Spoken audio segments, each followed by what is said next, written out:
5.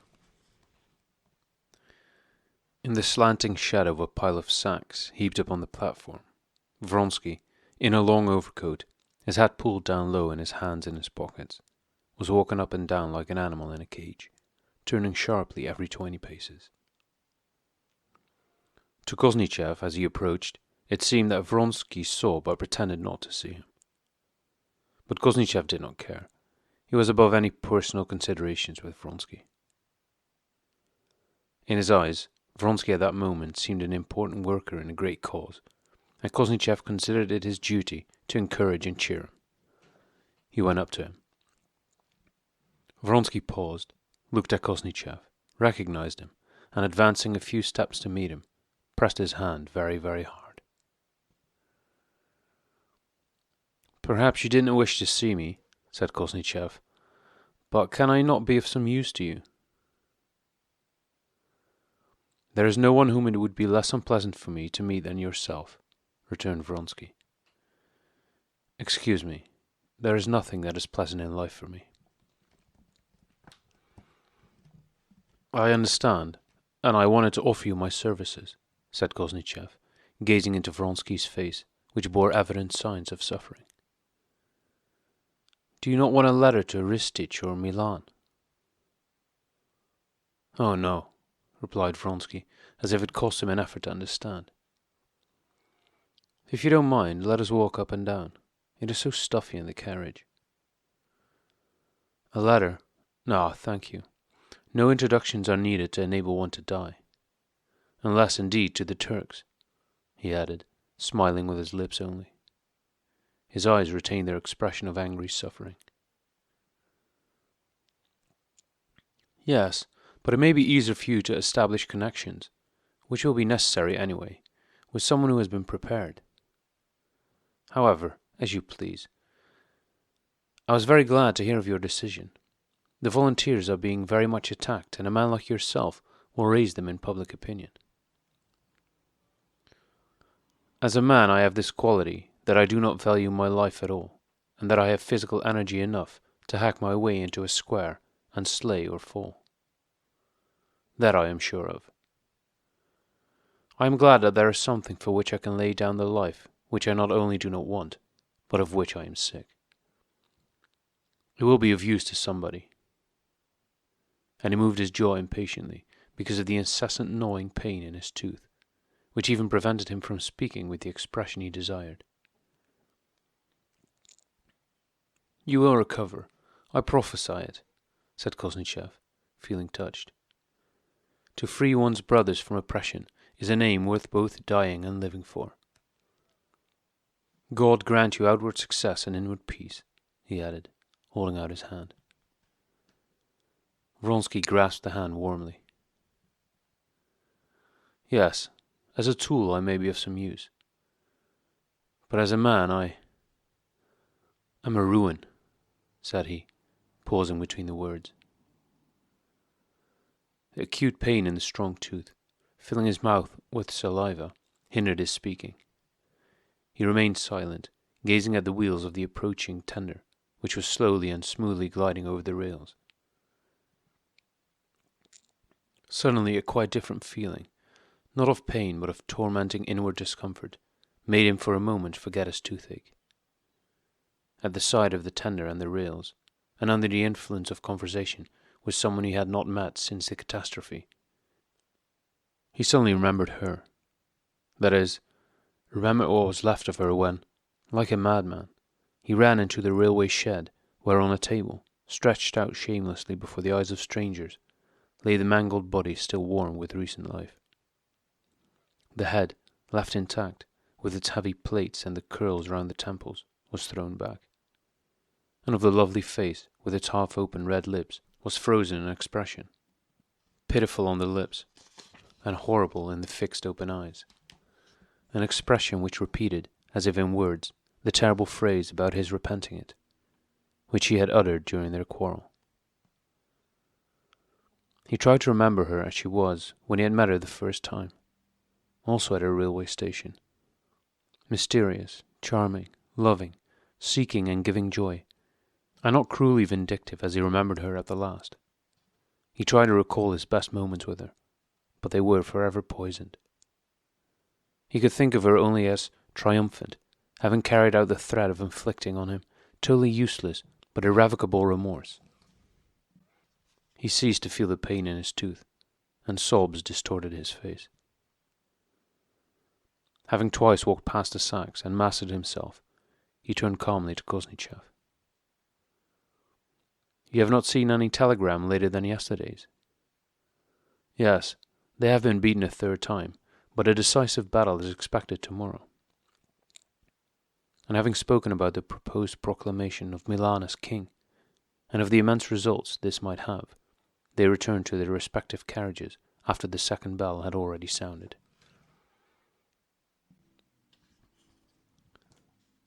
6. As he had not known when he would be able to leave Moscow, Koznichev had not sent a telegram to his brother asking to be met at the station. And Levin was not at home when, toward noon, Katavazov and Koznichev, dark as Arabs with the dust in the little tarantas they had hired at the station, drew up at the porch of the Pokrovsk house. Kitty, who was sitting on the balcony with her father and sister, recognized her brother-in-law and ran down to meet him. "Aren't you ashamed of yourself for not letting us know?" she said, holding out her hand to him and offering her forehead for a kiss. "We got a first rate without troubling you," replied Koznichev. "I am so dusty that I dare not touch you. I was so busy that I did not know when I could tear myself away. And you, as usual," said he, smiling, "are enjoying tranquil happiness outside the currents in your peaceful shallows. And here's our friend, Theodore Vasilyevich, who has come at last. When I've had a wash, I shall look like a human being," Katavazov said in his usual jesting way, holding out his hand and smiling, his teeth looking particularly bright in contrast with his black face. "Kostya will be so pleased. He has gone to the farm. It is time he was back." "Always busy with his husbandry." "In the shallows hits it exactly," remarked Katavazov, "and we in town can see nothing but the Serbian war." "Well, and what does my friend think of it? Surely not the same as other people." "Ah, nothing in particular. The same as everybody," Kitty answered, rather embarrassed and glancing round at Koznichev. "Well, I'll send for him. Papa is staying with us. He has not long returned from abroad." And having arranged that Levin should be sent for, and that the dusty visitors should be shown where to wash, one of them in Levin's study, and the other in Dolly's former room, and about lunch for them, Kitty, exercising the right of moving quickly, of which she had been deprived during pregnancy, ran up the balcony stairs. "It's Sergei Ivanitch and Katavazov, the professor," said she. "Oh, how trying in this heat," said the prince. "No, Papa, he is very nice, and Kostya is very fond of him," Kitty replied with a smile as of entreaty, having noticed a sarcastic expression on their father's face. "I don't mind." "You go and entertain him, dear," Kitty said to her sister. "They met Stiva at the station. He's quite well. And I will run to Mitya. As ill luck will have it, I have not fed him since breakfast. He will be awake now, and is certainly screaming." And feeling the flow of milk, she went with rapid steps to the nursery. It was not a mere guess. The bond between herself and the baby had not yet been severed, and she knew surely by the flow of milk within herself that he was wanting food.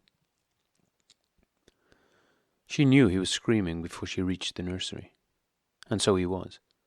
She heard his voice and increased her speed. But the faster she went, the louder he screamed. It was a fine, healthy voice, only hungry and impatient. "Has he been screaming long, nurse?" "Long?" she asked hurriedly, sitting down and preparing to nurse the baby. "Be quick and give him to me." "Ah, nurse, how tiresome you are. Come, you can tie up his cap afterwards." The baby was convulsed with hungry yells. "But one must, you know, ma'am," said Agatha Mikhailovna, who was almost always in the nursery. "He must be properly tidied up. Goo, goo," she cooed to him, paying no attention to the mother. The nurse brought the baby to his mother, and Agatha Mikhailovna followed behind, her face softened with tenderness. "He knows me, he does. It's God's truth, Catherine Alexandrovna. He knows me," cried Agatha Mikhailovna, raising her voice above the baby's.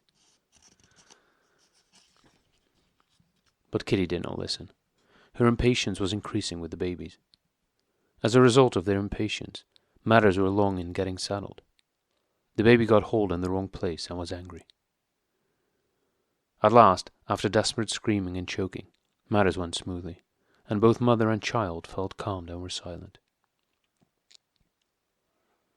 "But he too, poor mite, is all in perspiration," whispered Kitty, feeling him with her hand. "Why do you think he knows you?" she added, moving her eyes so as to see the babies. They looked roguishly at her, she thought, from beneath his cap, which had slipped forward, and she watched the rhythmical rise and fall of his cheeks, and the little hand with the rosy palm making circular movements. "It's impossible. If you knew anyone, it would be me," Kitty replied to Agatha Mikhailovna's statement, and smiled. She smiled because, though she said it was impossible for him to know, she was sure in her heart that he not only knew Agatha Mikhailovna, but that he knew and understood everything, even many things that no one else knew, and which she, his mother, had learned to know and understand through him. For Agatha Mikhailovna, for the nurse, for his grandfather, and even for his father, Mitya was a living being, requiring only material care. But for his mother, he had already long been a moral being, with whom she had already had a long series of spiritual relations. "Well, wait till he wakes up and you will see for yourself. When I do like that, he quite brightens up, the dear. He brightens up like a sunny morning," said Agatha Mikhailovna. "Well, all right, we shall see," Kitty whispered. "But now go away, he's falling asleep." 7. Agatha Mikhailovna went out on tiptoe. The nurse pulled down the blind, drove away the flies from under the muslin curtain of the cot, and also a bumblebee that was buzzing against the window pane, and sat down, waving a birch branch above the mother and child. "Oh, the heat, the heat! If God would only send a little rain," she said.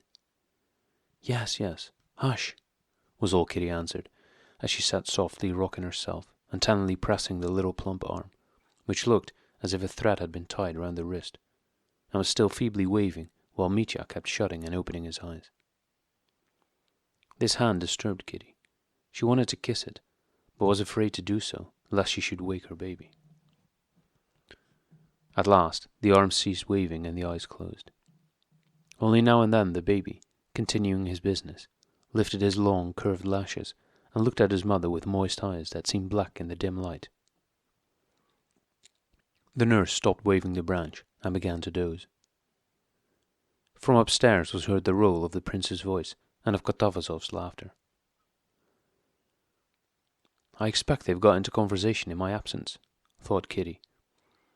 "But all the same it's provoking that Kostya is away. I expect he has gone to the apiary again. Though I am sorry that he goes there so often, yet I am also glad of it. It is a distraction for him. He's more cheerful now than he was in spring. Then he was so gloomy and suffered so much that I was becoming alarmed about him. And how funny he is," she whispered with a smile. She knew what was tormenting her husband. It was his want of faith. Although had she been asked whether she thought that if he did not believe in the future life he would perish, she would have had to acknowledge that he would. Yet his lack of faith did not make her unhappy. And she, who accepted the doctrine that salvation was impossible for an unbeliever, while loving her husband's soul more than anything in the world, smiled when she thought of his disbelief and called him funny. Why has he been reading those philosophies for a whole year? She thought. If it's all written in those books, he can understand it. If what they say is untrue, why read them? He says himself that he would like to believe. Then why does he not believe? It must be because he thinks too much. And he thinks too much because of his solitude. He's always alone, alone. He can't talk to us about everything. I think he would be glad of these visitors, especially of Kotavasov. He likes arguing with him, she reflected, and then turned her mind to the problem of where she had better arrange for Kotavasov to sleep. In a separate room, or with Koznichev. And here a thought suddenly struck her, which made her start with excitement and even disturb Mitya, who gave her a severe look in consequence. I don't think the laundress has brought the things back, and the spare sheets are all in use. If I don't see to it, Agatha Mikhailovna will give Sergei Ivanitch used bed linen. And the very thought of this sent the blood into Kitty's face. Yes, I must see about it, she decided, and returning to her former train of thought, she remembered that there was something important, something spiritual, that she had not yet thought out, and tried to recollect what it was. Ah yes, Kostya is an unbeliever, she thought again with a smile. Well, he is an unbeliever. Better let him be that than be like Madame Stahl, or like what I wanted to be when I was abroad. No, he will never pretend. Then a recent proof of his kindness came vividly to her mind. 2 weeks before, Dolly had received a penitent letter from her husband. He implored her to save his honor and to sell her estate to pay his debts. Dolly was in despair. She hated her husband, despised him, pitied him, made up her mind to divorce him and to refuse, but ended by consenting to sell part of her estate. With an involuntary smile of emotion, Kitty remembered her own husband's shamefacedness after that, and his repeated awkward attempts to approach the subject he had on his mind, and how at length, having discovered the only way of helping Dolly without offending her, he suggested to Kitty that she should give her sister her own part of the estate, a device that had not occurred to her. How can he be an unbeliever with such a heart, and his dread of hurting anybody's feelings, even a child's? Everything for others, nothing for himself. Sergei Ivanitch quite regards it as Kostya's duty to act as his steward, and so does his sister. And now Dolly and her children are his wards. And then there are all those peasants who come to him every day, as if it were his business to help them. Yes, only be like your father, only be like him, she whispered, giving Mitya to the nurse and touching his cheek with her lips.